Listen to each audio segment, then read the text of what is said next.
Seo chud go scéalta na seachtaine Tuairisc, seachtain inar Pulitzer Hachlein agus an Dáil in níochos an Táire. Sig dír an mosé de bhais na hairíaltas idir seo agus an bhíseán, ach tá sé rátaigh Stát na Gaeltachta gúil arthú meón faoin Gaeilge níos tábhachtaí na muoinú breise. Dúirt an Stát Thomas Byrne go nach sé a dhíthil til muoinethe áil don Gaeilge agus don Gaeltach, ach gur gá an meón atá na díobh na teanga sa Stát agus meascan phobal a athrú chomá. Bhí an Stát Byrne rinne go na hairíaltas a leabhar lena Tuairisc gur méobhnaí húthláán a raibh ile na dála. Leabhar méid freisin leis an air éidechas Norma Foley agus leis an air tithiachta Darragh O'Brien faoin na bhfuil gealta ó thaobh na Gaeilge agus na Gaeltachta. Ceann na beirteas atá gealta ná an policy don éidechas lán Gaeilge las mud an Gaeltacht. Tá sé rátaigh an roiin éidechas a dréocht policy ghfuil gála caidzán a leagan síos don tom éidechas is scoil na lán Gaeilge.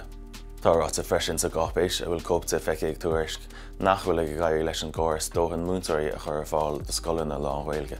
Bhí roinnt colún spéisiúla agan an seachtain seo chomá, déir crochó Gilligan agus Brian O'Kernán gúil an Gaeltacht á trégan ag an Stát.